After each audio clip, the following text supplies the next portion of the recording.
He's not a talented juggler. Mm-mm. Then they show them setting up the studio for these interviews, and he is telling one of the tech guys, "Do you guys have like a sexy blow up doll that I can sit next to?" What the fuck are you doing, Gino? What? Yeah, I don't. What? Listener discretion advised. Adult language and mature content.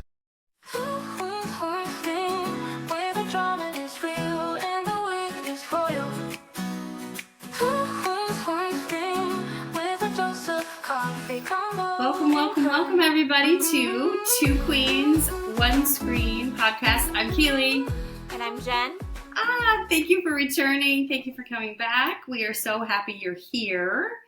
It is 1 week before Christmas.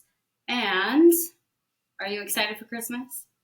I am. This year, we've completely insulated. I've decorated a lot at home, and I have very few social things.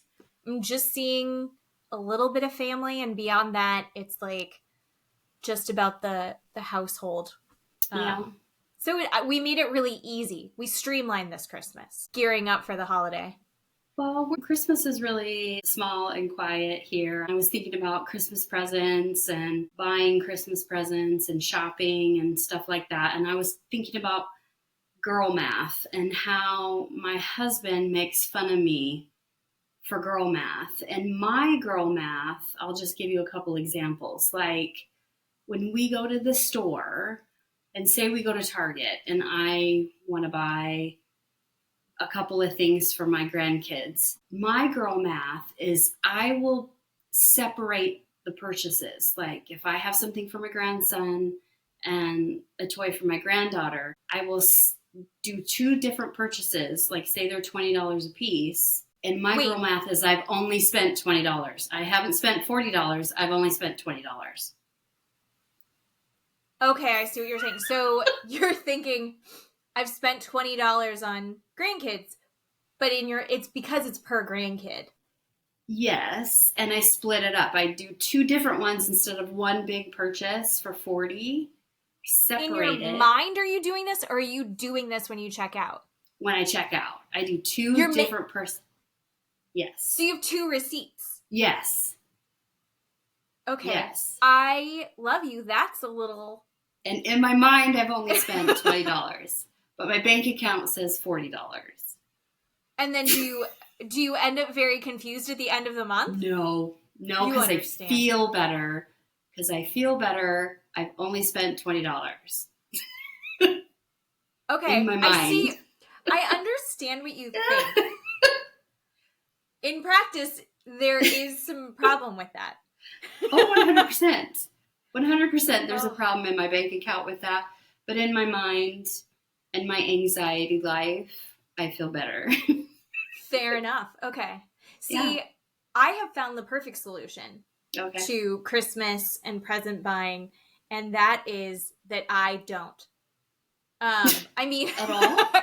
I have completely handed over all gift buying for my children to my husband. Matt he's one of these guys that loves to find a deal. He loves to search on eBay and Facebook Marketplace, much like Steve, your husband, my uncle, that it's hard to keep up with. And he's figured out how to spend a very close amount on both of them and also have them opening the same number of gifts. There's a lot of intense Christmas Santa math going into that is... I'm not going to mess up. It's like Jenga. I'm not going to touch anything. It's all going to fall apart. So we all have our ways of dealing with it. And mine is I ostrich and I just put my head in the sand and I don't deal. Okay. And you separate the purchases. I do. Are you doing it in your own checkout line? You're not doing it with the Target lady. In my own checkout line. Yes. Yeah. Okay. Then that seems fair. As long as you're not making the Target lady swipe your card twice. No, I don't do that. I do it myself. Yeah. It's really CYA, really just to help me in my anxiety. It's like that if you buy it in cash, it doesn't count. Yes, that's because it didn't come out of the bank account. Yeah, and that's one of if them. You are buying a jacket and you're going to wear that jacket 100 times. Yes. And it was $100 jacket, it really only cost $1. Yes. Yeah. Another one is if I don't look at my bank account.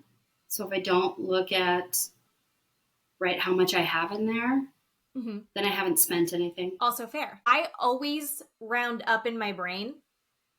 So then I'm pleasantly surprised when there's more money than I thought was in there. Yes.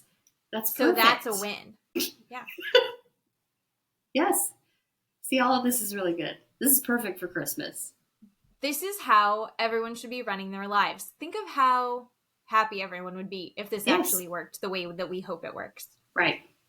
Right. Girl math just makes everyone so happy. I know. All right. Well, so we have decided to pare down this week. And I say this, if you are watching this on YouTube or Reels or anything, I have got pages. I've got the little sticky note divider tabs so I can find all the different couples. And this is really TLC's fault / gift to us. Since we're doing 90 Day Fiancé Last Resort and the Between the Sheets, that's like 2 shows, but we're going to talk about them as if they're one show. Yeah. It's very complicated. There's so much. There's so many layers. There's a lot of content to get through that we need to talk about. I had to organize myself, and I'm the least organized person in the world, and I really made an effort this week. And I already hate myself because I was like, should I have gone in chronological order? Should I have done it by couple? I think I should have gone chronologically because I went by couple. So I'm going to be flipping back and forth the whole time. Oh, boy. It'll be okay, I think, everybody. So this is The Last Resort, Season 2, Episode 3. They called it Save the Last Dance. So that's fun. Yeah. We started back on with breakfast with everyone. So that's why they started up again. That's how they left it last week. This whole episode happens in less than 24 hours. Yes. And I needed 48 hours to digest it. Yes. It was too much. But it's really split between breakfast and their evening all in one day. Who do you want to get into it first? Cuz everyone Can we just talk about Benny and Ari for just a second? Because everybody has so many big feelings about these two. And I honestly don't think there should be so many big feelings about these two because was it Florian that asked Benny about his performing? I think it was Florian. Florian asked Benny, "You're a performer, right?" It was very innocent. And Benny gets up and starts showing him kind of his routine about what he does. And then everybody makes it out that Ari is so jealous and so upset that Benny is drawing attention to himself. Like it's this big show that he's putting on. And he has to do this look at me thing. I didn't see it that way. I thought it was pretty innocent. I think it started that way. And there's something, I feel like a theme of this episode was seeing the cracks in the relationships that fall along the lines of when your partner isn't who you want them to be. Sure. You know, they're not behaving as the version of themselves that you want them to be. Ari says that she was initially really attracted to Benny because of his talent. He's an incredible dancer. He can do these flips. He's so strong and he's making people flip upside down like you used to do with your kids. You know, when they're teeny tiny and you flip them, you're holding onto their hands, they walk up your body and flip over. He did it to Julia. He did it to Gino. Oh, poor Gino. Hat fell off. Poor Gino. I just think that Ari had said, I really wanted everyone to see his talent and I wanted to help him. That's what initially attracted her to him and that's what started their relationship. I saw Ari having the struggle with is that he's asking for the attention, but he's also putting on a show for everyone but her. Yeah. And I'm wondering if it's that she's no longer enamored with it. Because let's be honest, how fun is, he's an incredible dancer and he can jump around. That's great for an hour at a Vegas show, 2 hours at a Vegas show, going out to the club and wanting to dance with people. That's great for then. But she needs a lot more than that. And she's not even getting the bare minimum from him anymore. is what I saw. She's not even getting him to dance with her. Yeah. And it's because he doesn't want her. That's why. I mean, that's why. He doesn't want anything to do with her. And that's why he doesn't even sit with her. He doesn't look at her. He doesn't even acknowledge her presence. I really like in Between the Sheets that, you know, everybody gets so upset, but then people start to apologize to her, right? And they say, you know, I'm sorry that I thought that you were kind of being a brat, but you're not. I don't know. I think her behavior is her being a brat. Yeah. However, there's a reason behind it. Yeah. So if you see a kid throwing a temper tantrum, there's a kid throwing a temper tantrum. The reason behind it is they're dysregulated, they're hungry, they're tired, whatever. She's dealing with the stress of this is her husband who is not engaging with her at all. I don't like either of them. I liked Benny in the beginning, and I think it's because I infantilized him a little bit. He's so cute, and he looks so young, and he seems so sweet. And then you kind of watch him, and you're like, he's a grown man. And in the Between the Sheets, they talk about, Benny's doing this. He's so talented. What's everyone else's hidden talent? Yeah. And Ari says, I put up with a man-child for 5 years. And I think that's a true thing. I think that because of his looks and because he's charming, he comes off as kind of like a little guy, little baby guy, and you just want to play with him and have fun and dance. And it's like, oh, the real life of that is that he isn't taking responsibility for himself as an adult or his child or his wife. Yeah. And that sucks. No, I agree. It's too bad. It is too bad. I wrote down in that whole scenario, so Julia is one that Benny flips around and Brandon gets upset about it. And he says some weird comment about Julia making friends all the time. And I was just like, what? What was that? See, yeah, it's like two sides of the coin to what I was talking about, where it's like people aren't being who you want them to be. Yeah. Benny, he's being just this little tiny piece of like his personality and not giving the rest of it. Julia, also very social, wanting to entertain. She used to be a go-go dancer, kind of trying to be the life of the party. She's trying to bring joy out of this like super intense situation. Brandon doesn't like that. Everyone is so critical of Ari, and no one's really looking at Brandon, who's doing the exact same thing. Yeah. Brandon and Ari are behaving very similar to me. Did you notice that? No, I completely agree. They all have breakfast together, and then they decide Julie is actually the one who brings up the idea of, let's all go to the club tonight. Let's go dancing. Let's go to a bar. And so everyone goes to the bar.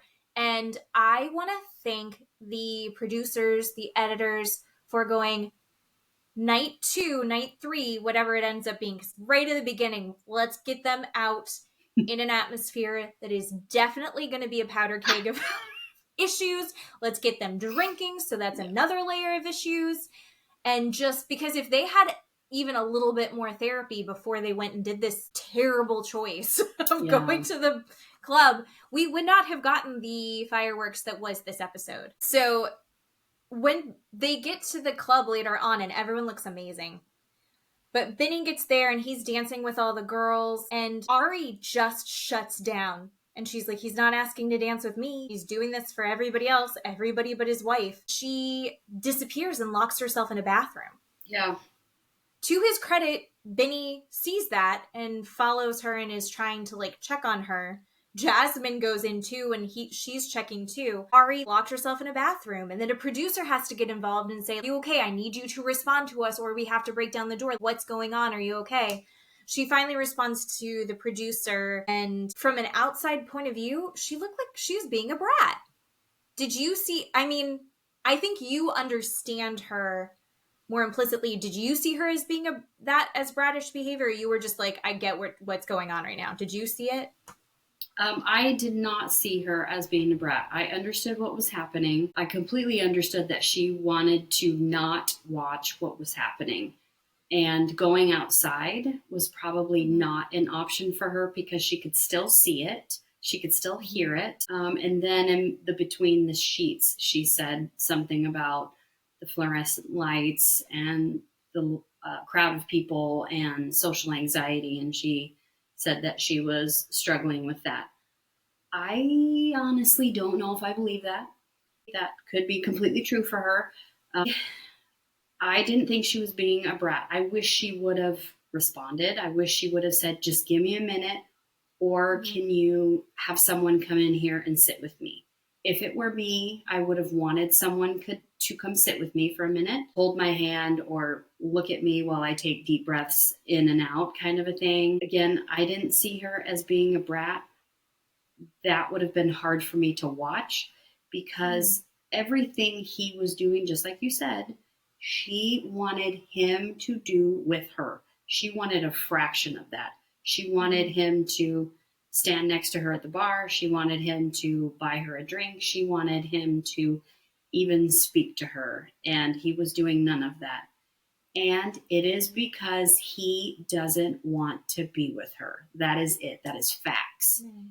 And she's not going to get that. And it is hard for her to watch all of that. So in turn, she does all of these things.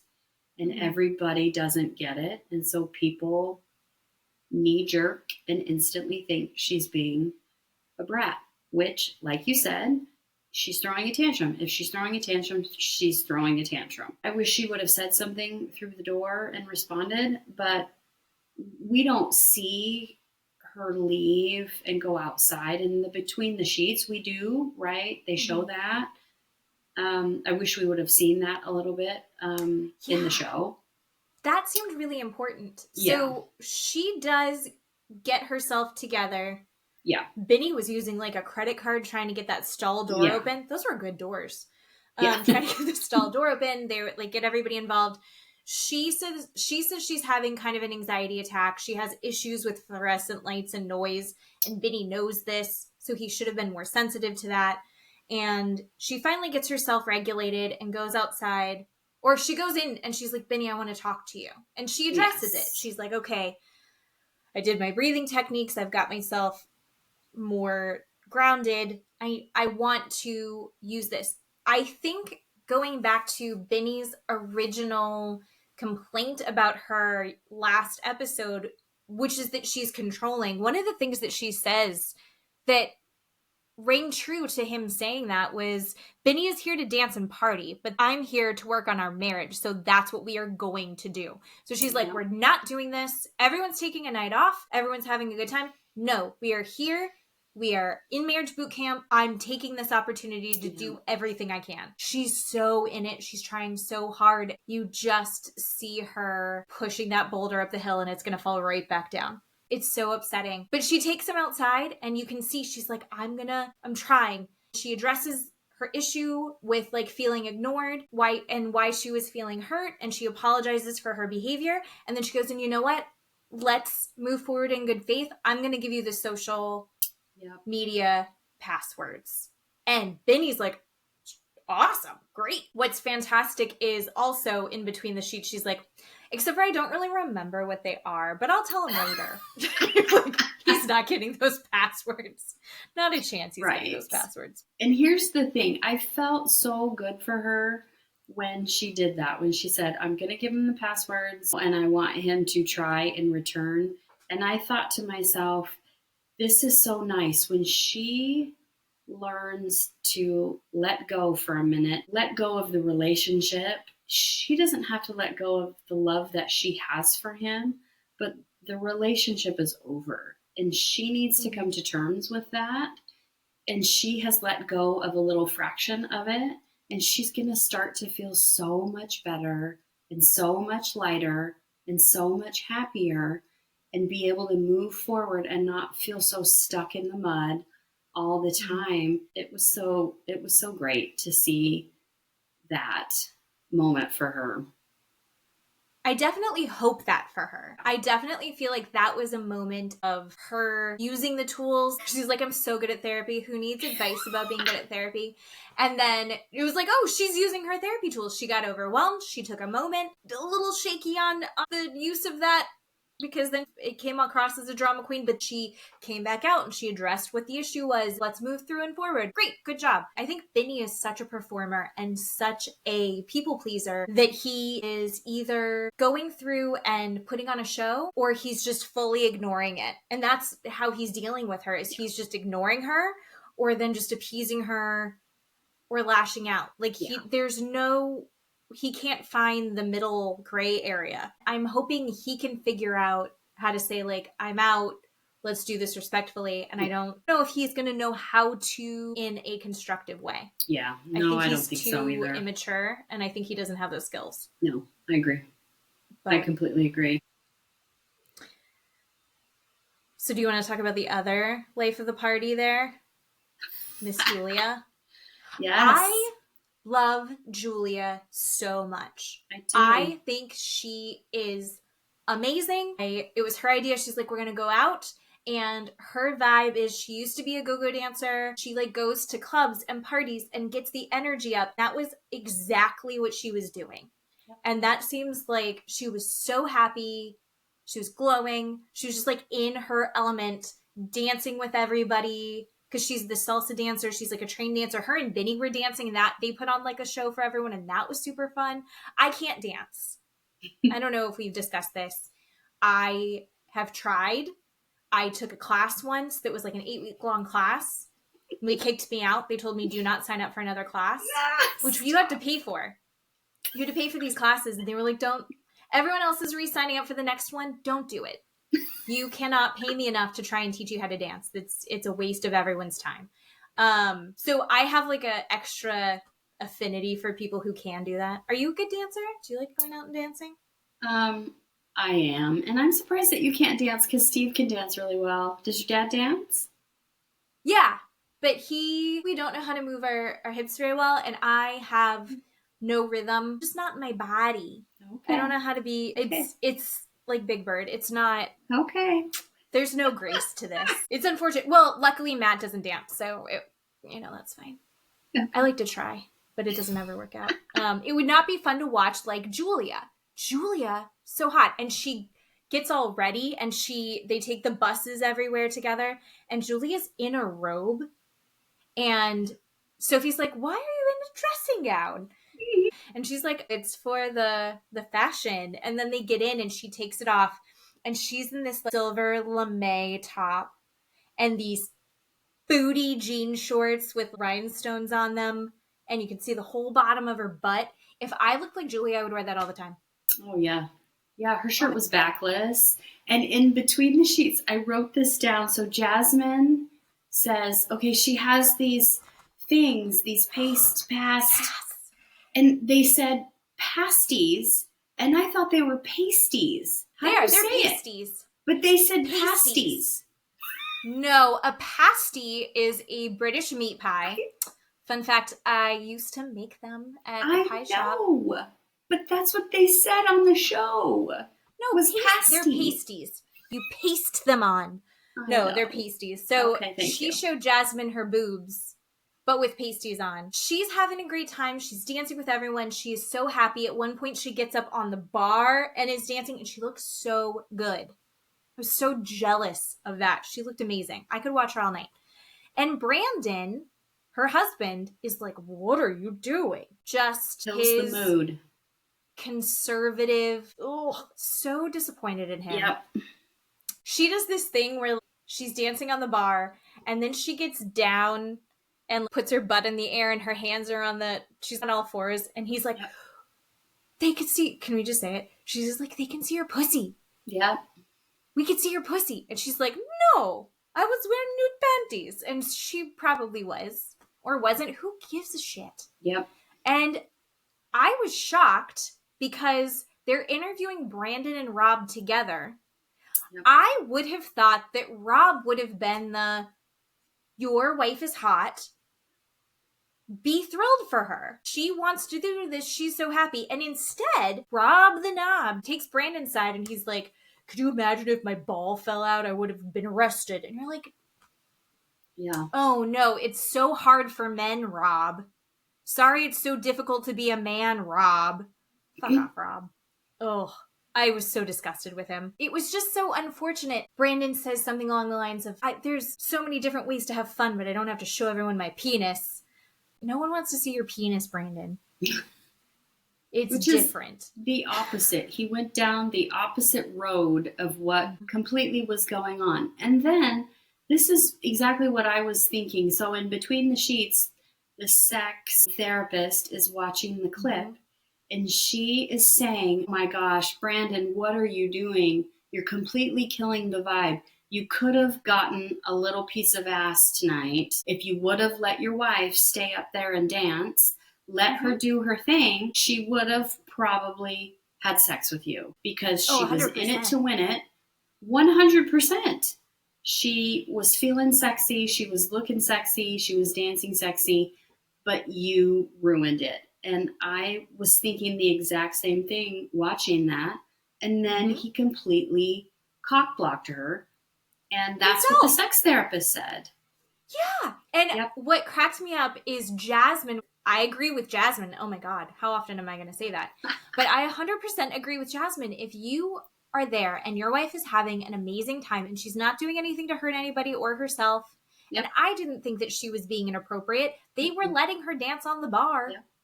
That was the environment to do this in a safe place. She's with a bunch of married people. Just let it happen.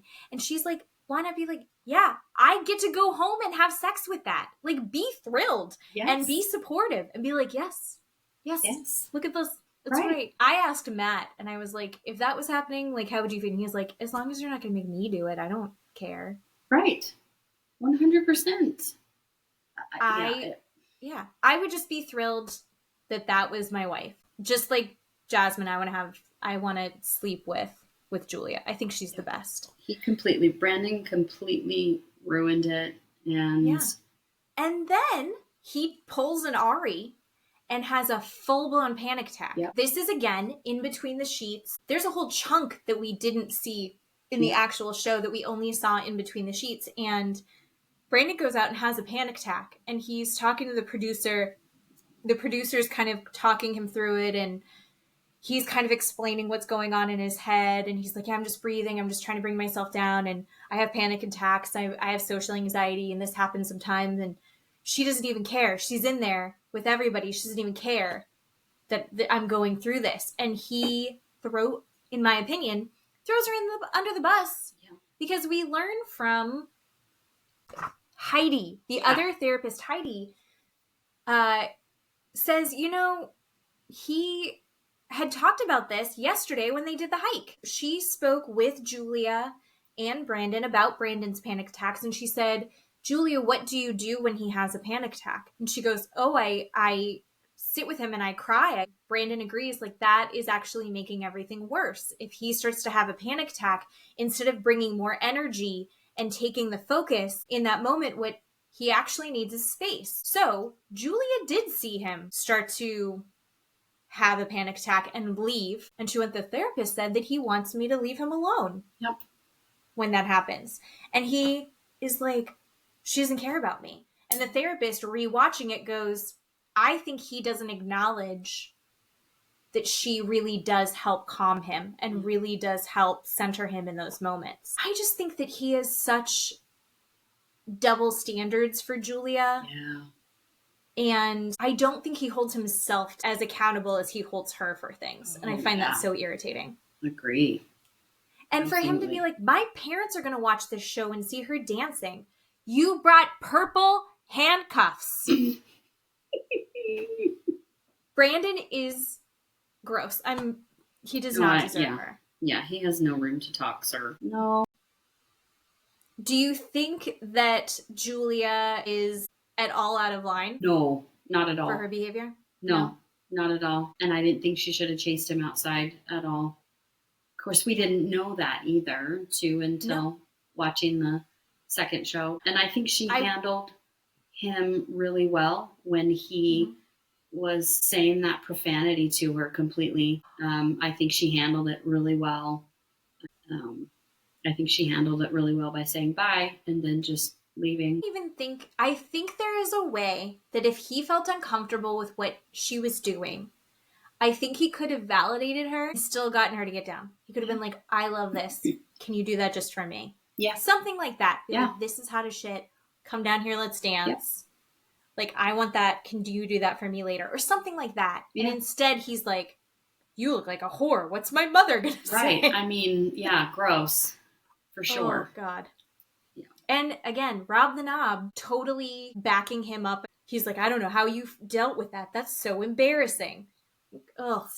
I don't know. But Julia was a little naughty in that she was very invested. She starts the pot getting stirred between Natalie and Sophie. Yeah. If we go back to breakfast in the beginning of the morning. I have a lot of feelings about that. Yeah. Oh, I want to know. So you can explain how this all happens. Yeah. So at breakfast, so everybody's kind of sitting at different tables. The boys are sitting at a table, and then you have some girls sitting at a table, and then Brandon is sitting with the girls. And Sophie asks Julia and Brandon,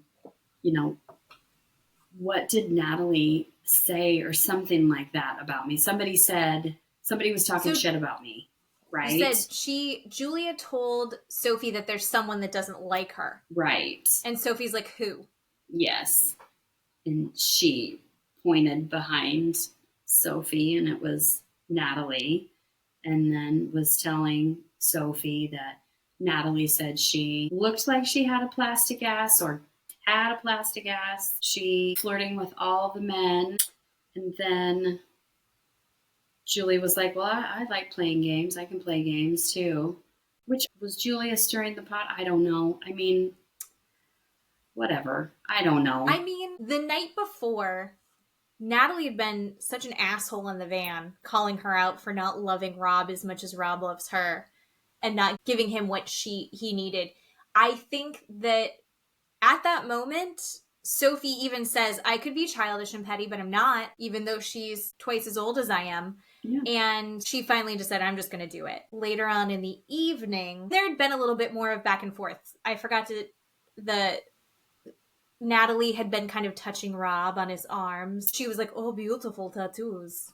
Oh, you're so hot. Both Rob and Sophie were like, it wasn't genuine. It was clearly to try and get a rise out of Sophie.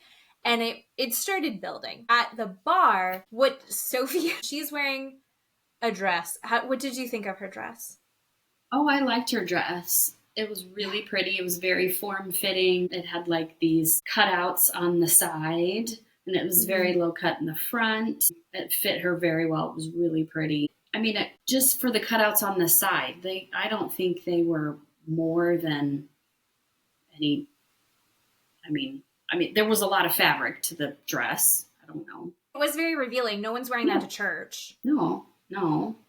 We're not wearing that in front of Brandon's mom. No. Obviously, unless it's purple, right? Oh, gross. Yeah. But there's just this back and forth tension that they have. Sophie says Josh is at the bar by himself, and Sophie, says, I'm just going to go up there. She admits, I'm going to go poke the bear with Natalie and go start talking to Josh and watch Natalie get mad. Listen, my thoughts are, who gives a shit? These women are poking the bear at each other. Who cares? I'm not team Sophie or team Natalie at this point. I guess I'm more team Sophie because I think she handles it much better than Natalie. Because Natalie flips glasses and calls her a hooker and freaks out and does all these horrible things. But they're both doing it back and forth to each other. But, I mean, who cares? My point is, who cares? It didn't need to happen. No, it didn't need to happen. And if you really want to pinpoint a villain in this whole thing, it's Josh. Josh 100%. Is the problem. He's the problem between these two women. Because he's pitting the two of them against each other. That is what I'm telling you. Well, I think Josh is doing shady shit because he's a scumbag. He's messaging Sophie, asking her to Vegas. Oh, we have mutual friends. Just shitty. And then it comes up that he's like, well, I was just trying to put her in front of like agencies. And then Natalie's like, you don't put me in front of agencies. Well, it's scummy. The whole thing is scummy. Yes. He's not even doing it for Natalie, but he's doing it unprovoked for Sophie. So weird. Gross. Sophie's been open and transparent with what's going on with Rob. So Rob's not upset about it. But Jasmine is kind of on the periphery here of it happening. She sees it happening. I was actually fully on Team Jasmine for all of this. Matt was sitting next to me and he's like, she's a shit stirrer, pot stirrer. And I said, okay, she's drunk and they're both communicating in their second language. I don't think that Jasmine was being an asshole here. I think she was very poorly executed, trying to build up Natalie. And Natalie's starting to spin and spiral because she's wildly jealous. Josh says he can't take her to Vegas because there's too many pretty girls in Vegas and she'll lose her mind. Yeah. He said that she has one drink at a baseball game and will try and fist fight people because she's wasted. What you looking at? That sounds insane to me. And I think he's attracted to that. Natalie's starting to spiral. Jasmine walks over to her and she's like, I'm your friend. I'm here. I love you. Josh is kind of a dick. And guess what? He's been messaging her and invited her to Vegas. First, Natalie cannot see anything other than, she even says, I feel like I came here to fix this relationship. Instead, it feels like I'm competing for him. Sophie doesn't want Josh. No. But she's getting attacked from Natalie, and it's totally out of her insecurities. Yeah. And she flies off the handle and directs it all at the wrong place. I think Jasmine was trying to get her to direct it at Josh. Yes. But she wasn't clear enough. Yes. And so it just went all over everyone. Yeah, I agree. And I think some people believe that Sophie should have got to the resort, walked up to Natalie and said, look what he's saying to me. Look what he's doing. I don't think she should have done that. She should have showed her boyfriend, look what he's doing. And that's what she did. Her and her boyfriend know all about it. I don't think she should have told Natalie any of that. Who cares? Nobody cares. She shouldn't have told anybody other than Rob. Correct. Her husband is the only person that needs to know. Yes. So that's a side issue. That's a red herring. We don't care about that.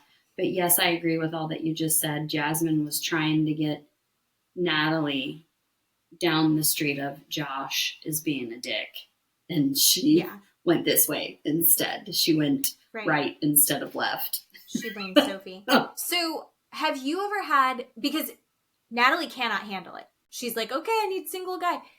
What would you do if someone is coming up to Steve and like openly hitting on him? Is that something you've experienced before? Oh, yeah. Yep.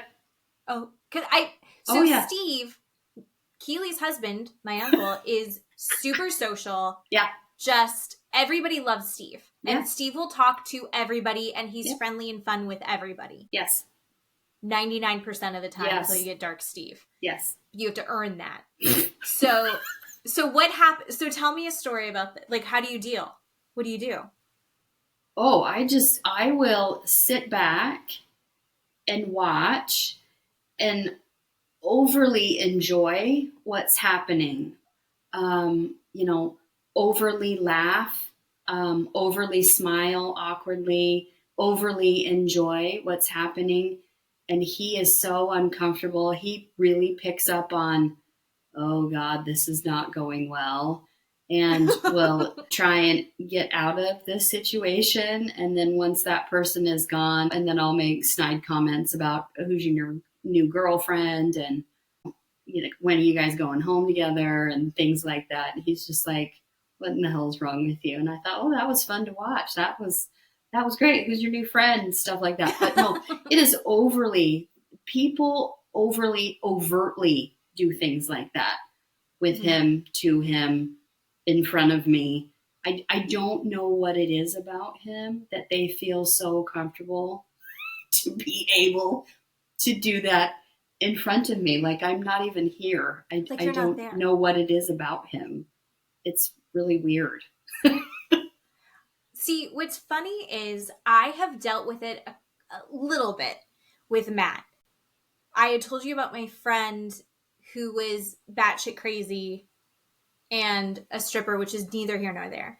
But we actually, our kids went to the same school, and we would walk to the school to pick up our kids and then walk them home. Yeah. There was a time where we had borrowed gym equipment from her because they were moving stuff around and they needed it out. And we're like, oh, we'll borrow it. And then when our friendship imploded, she wanted it all back. And we're like, okay, here you go. And Matt works out at our house. One of the days I had a work call. I work from home. And so I couldn't go pick up the kids. So Matt went to pick up the boys. And when he came home, he was just beside himself. And I was like, what is going on? He was like, Natalie, so mean to me. And I said, what happened? And he was like, she was just making fun of me the whole time. And I said, what do you mean she was making fun of you? And he was like, she just kept touching my arms and my shoulders and telling me that it was like, oh, you must still be working out a lot. And he's like, she thinks that just because we didn't have the gym stuff, we were working out. And he's like, I got new gym stuff. I've been working out. Can you not tell that I've been working out? And I was like, oh my God, Matt. She was hating on you, Matt. He had no idea. He thought she was being patronizing. Oh. I was like, Matt, she was touching your arms. I don't know if I would have handled it well to see someone touching him. I'm jealous. I'm not Natalie jealous, but I am jealous. But like that, I enjoy watching him not have any idea what's going on. Because he either thinks that they're just nice, or he thinks that they're making fun of him if they're too nice. He's like, they can't mean that. That's amazing. He's so nice. So yeah, I think I would just enjoy it. I don't know what the problem is, but Natalie can't because because she wants access to his life. She's so ready for him to walk out the door because he hasn't really invested in her. Yeah. My favorite part about Natalie's breakdown with Josh, she hears from Jasmine that he wanted to take Sophie to Vegas. So she's running around looking for a single guy. She's screaming at everyone. She leaves in a huff. Josh starts apologizing. I didn't do anything wrong. We weren't doing anything weird, guys. He wasn't drinking. He doesn't drink alcohol. Yeah. But he sounded drunk because he was you could tell how nervous he was when he's apologizing to Rob. And so he's like, I never asked her to Vegas. I don't know what she thinks I sent in these messages. And Rob's like, I read the messages, dude. I saw it. It was not. And he's like, well, if I did anything wrong, I don't think I did anything wrong, but if I did, I'm sorry. And you're like, you know you did. He knows he did. He was sober and he's apologizing, trying to get back away. Like such a sleaze bag. So then he finally goes out to follow Natalie, and she's still just up here, just raging in her lizard brain of I can't think logically right now. And she's like, you invite me to Vegas. You invited me to Vegas right now. Oh my God. You can't write that. It was so good. He's in the interview and he's like, I can't invite her to Vegas.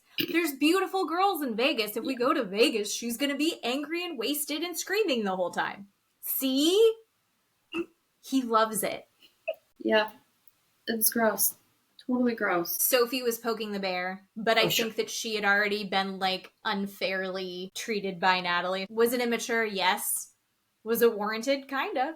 I don't really blame her for any of that. And it was so funny because she was like, the conversation that I had with Rob, she's like, I didn't even have to touch him. And the conversation I had with him was so boring. And then they go, we actually have footage of that. And I had this moment where I was like, oh, are we catching her in a lie? And it's no, he's talking about like his job and stocks and finance shit that no one cares about. It's very boring. Horrible. So boring. Yeah, it was boring. Yeah, she wants nothing to do with this guy. No.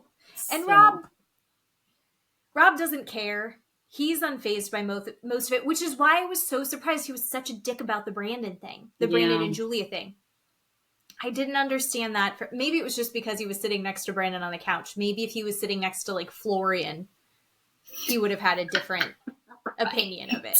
Right. You know? Yeah, that's true. Okay. Another wet blanket of the night, who I was surprised by for being a wet blanket, Florian. And they cannot handle their women dancing with Benny. What the hell is wrong with them? I didn't understand any of this. It was so disappointing. The fact that Florian was such a grandpa, which is what Stacy said. Stacy's like, he's just acting like a grandpa, which He goes out clubbing in Miami. Yeah. How is any of this phasing him?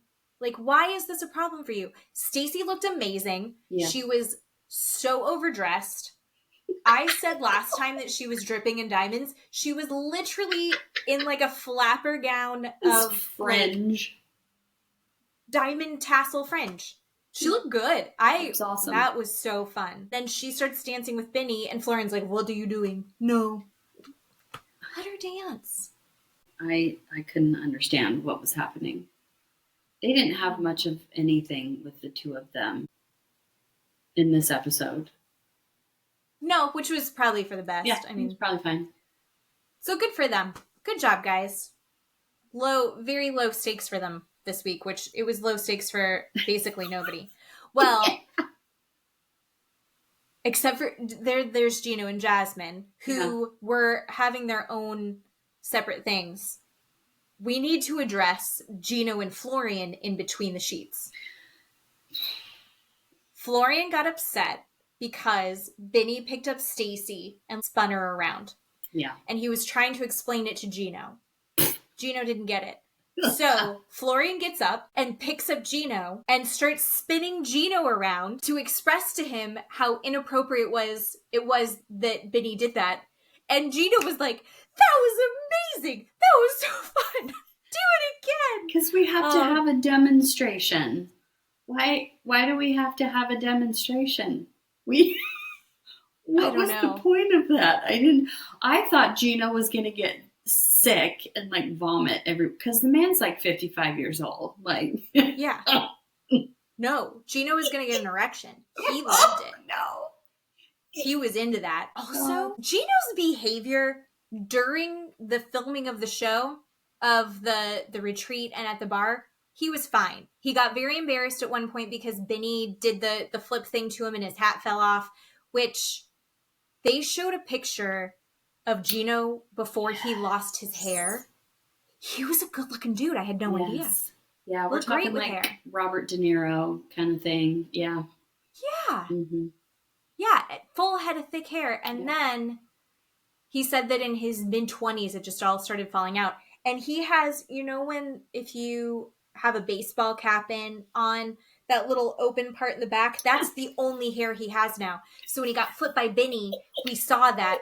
And he said that one day he was like, "I wonder if it would look better if I wore a hat." And he took a photo of himself wearing a hat, and then he never took a hat off again. Yeah. Everyone's like, "We've never seen Gino naked before." But his behavior in the Between the Sheets interviews, we watched him fall in love with Florian giving him the spin. He was like, "Oh my God, I feel so little." And doing his juggling when they asked what their talents were. Yes. My secret talent is juggling. He's not a talented juggler. Mm-mm. Then they show them setting up the studio for these interviews. And he is telling one of the tech guys, "Do you guys have like a sexy blow-up doll that I can sit next to?" What the fuck are you doing, Gino? What? Yeah, I don't... What's happening there? There's something going on with Gino that he needs just one-on-one intensive therapy to get figured out. Yeah. I don't understand. Because all this happened after. Like, it's only going downhill for him. Thoughts and prayers, Gino. But then we have Jasmine. I think she was 100% a girl's girl this episode, right? Oh, she's checking on Ari having a panic attack. Even though she was annoyed by it, she's checking on her. And then Ari explains herself and Jasmine goes, "I thought you were being a brat and I'm really sorry." Like, takes full accountability. Yeah. I was like, oh, Jasmine, I'm so proud of you. It really was. Then she's like, "I want to have sex with Julia." Like, I agree, Jasmine. Yeah. And then she's trying to give her the full story of like, here, Josh is being a dick to you. Mm-hmm. He's out of line. Here's the full story. Her execution of it wasn't that great. Unfortunately, there is a lot of drinking involved. So then she like demands Natalie give her an apology. And I think she was almost still on Natalie's side. So Natalie, after she has her freak out outside wanting to get taken to Vegas, Josh says no. Then they go back in again. She freaks out again.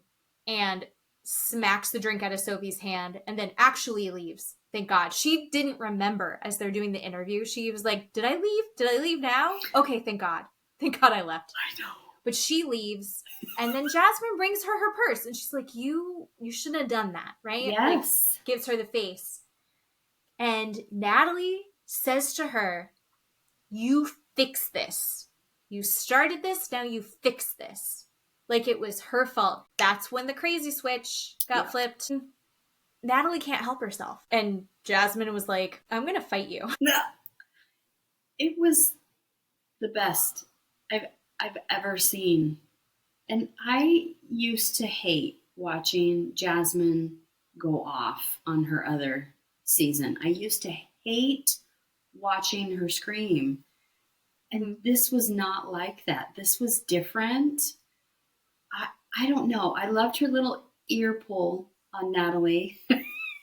She's like, you are crazy. Yeah. You're insulting women. You throw a glass on my feet. You apologize to me. Mm-hmm. I mean, I loved everything about it. And then everybody came out and, and tried to pull her off. I don't think she would have like thrown any sort of punch. I don't think she would have done it. I don't know. I don't know. She said her hidden talent is that she's a street fighter. Remember? Yes. She was like, I had 2 bullies in school and I beat the shit out of them. Yeah. I think if Natalie would have kept doing her like Russian glare at her, like she was checked out with her gigantic eyeballs daring her to come at her. Yeah. Like, I'm not going to apologize to you. I'm not. Yeah. She was so defiant but didn't say a word. Yeah. And Jasmine's going off and they separate. Jasmine made a lot of really good points, but then also made it about herself. Natalie doesn't owe you an apology. I think she owes Sophie an apology. Oh. When we're in the between the sheets, here's what's crazy is that apparently they're not informing in real time. They're not talking to the therapist about what happened. So my favorite therapist, James. Yes. We watch him watch it for the first time. He's like, oh my God, what just happened? Yes. He's blindsided. He had no idea that this had happened. Yeah.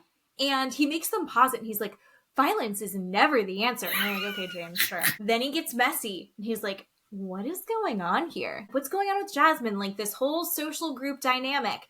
Everyone's got their own stuff. So why is Jasmine stirring the pot? And then why is Natalie having this reaction? Why is Sophie? So he's of the opinion that everyone's being an asshole, which I thought was interesting.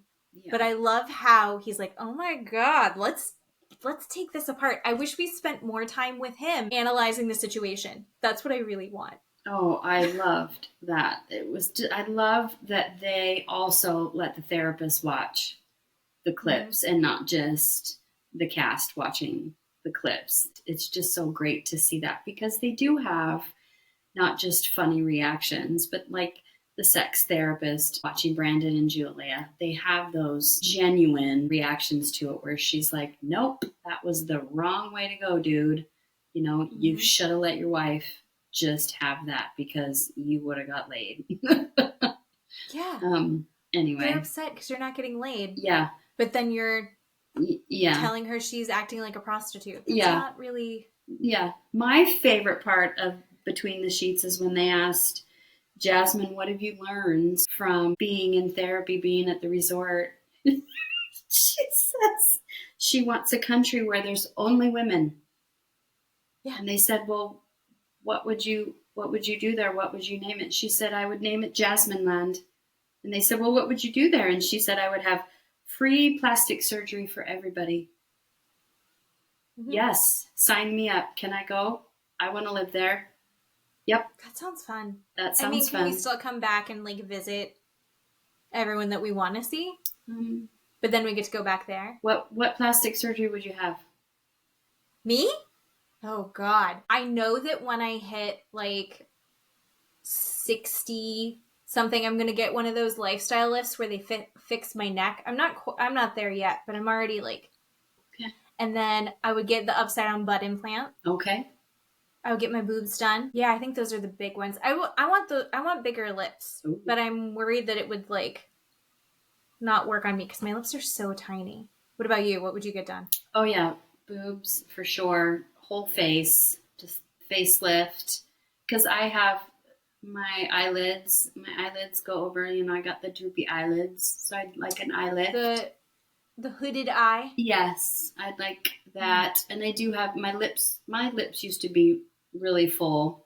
My daughter's lips are really full and they're beautiful. I used to have that. They don't. My lips are nice. They're thinner now. And then like a neck.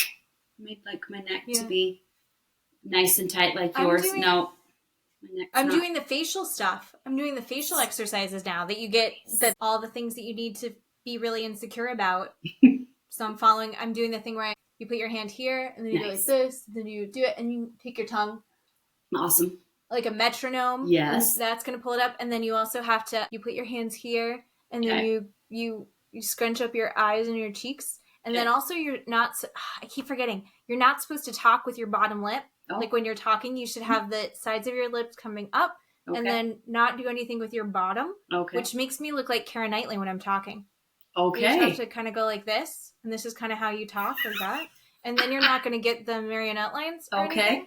And then you're supposed to build up your cheekbones, and then that gets rid of these. I don't know. Jesus Christ.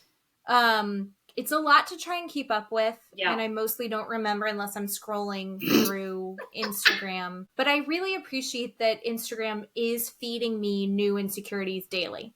Nice. So strawberry legs. Now I'm shaving my face. I have this spray now that I spray on my face to find all the hairs that might be showing up. Okay. Good. Matt walks in. I look like Santa, and he's like, "What are you doing?" I want one of those red light therapy masks. I'm trying to be beautiful. Yeah. Yeah. Yeah. I want one of those. Cool. Yeah. Nice. They're like $500. No, never mind then. Sorry. No. It's expensive. Difficult to be beautiful. It's expensive to be pretty, and we don't have sponsors on this podcast. Oh well. It's just us. It's just us. Oh man. Well, did we get everybody? One little snippet that I really enjoyed. I don't know if you caught this, and I want to know what you thought. When the two powerhouses are fighting, when Jasmine is screaming at Natalie, and Natalie is like daring her with her eyes to come at her. Did you see where Gino and Josh were? They were in the back hiding.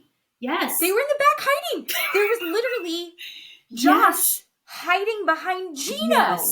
Yes. And Josh had said in the recap as he's like, "Oh my God, look at my muscles." Get over yourself. Because they all have their shirts open. But then he hides behind Gino. Like Gino's going to do something. I did see that. That was amazing. They Gino did them dirty by doing that. The odd couple that I love. I love watching them together. And I also like Gino with Florian. I could watch Florian spin Gino around all day. And Florian, what does he weigh? Like 90 pounds? I mean, he can't even $105. Like, I don't know. How does he pick Gino up? Because Gino's got to be, he's, a normal adult male weight, right? A 180 or something? I don't know. 210? You think? 10? Sure. Easily. But Florian is teeny tiny. And he's pretty short, too. Is he? I know Stacy's like, what is she like? 4'9" or something. She's itty bitty. Yeah. We'll have to give it a goog. Chart it up. God. It's amazing. I did also forget, they were talking about all of their hidden talents. This is just, again, backing up my firm opinion that Julia is too good for Brandon. Her hidden talent is that she's fluent in Korean. Oh, yeah. So she speaks at least 3 languages. Yes. And then Brandon was like, I'm good at accents, and then proceeds to do terrible accents. So he pretends to speak in other languages poorly, while she fluently speaks in 3. Yeah, she's way out of his league, for sure. She just met him too young. Yeah. I hope they all break up. Oh! Go ahead. You do not. Except for Stacy and Florian. I think they can make it work. Oh, boy. Wait, what are your over-unders? Is there anybody that you want to make it or anyone that you're like, I think they're done? That you've changed your mind on? I don't know. Sophie and Rob maybe could try to get there. I don't know. Because like I said, I think Rob has done a little bit of work on himself. Like he's still, Rob the Knob comes out every now and then. Sophie's getting there. I think they'd be okay. I did like that he backed her up. And she even said, it doesn't even matter what we have going on. If there's something happening, he'll back me up. And that's important. Yeah. And then the whole, when he was describing Natalie touching him and all that stuff, he's like, that didn't matter to me. I really liked when he was talking about, he's like, I got my girl here, Natalie's got Josh over there. It didn't even faze me. I don't even care. And I really like that because not a lot of men will say that. A lot of men will talk about their erection while this other man or this other woman is touching their arm, I mean, I don't know. But he didn't, he's always focused on Sophie. And I really like that. And he wasn't in their season. He was very selfish. I think he's a lot different. I don't know. He seems a lot different to me this time. I'm hoping he gets better. I still think he's a knob. I know. I think that she's too young, and I think he is too self-involved. Yeah. And I think his outfit was really dumb. His outfit was bad. Yeah. It looked like jammies. Like pajamas. Turtleneck. Yeah. Yeah. And he's like, what if my ball fell out? I would have been arrested. You were wearing pants. Everyone was wearing pants. And like, if there's no person in that room that like, if given the option, we would arrest him and not Julia. What would you rather see? No. So I don't know. All right. Well, we have our Christmas break now. So next week, we're going to take the week off, everybody. So we're not going to have an episode next week because it's Christmas. So we hope you have a good Christmas with everybody, but we will be back the week of New Year's. So we will see you then. And thanks for watching. Thanks for listening. We appreciate all of you. Very excited. Keep sharing us. I like getting to see all the new people, and hopefully really it just keeps growing so we can get some more feedback about what you think about Rob the Knob. Oh boy. Yeah. All right, everybody. Merry Christmas. We'll see you next year. Bye. Happy holidays. Bye.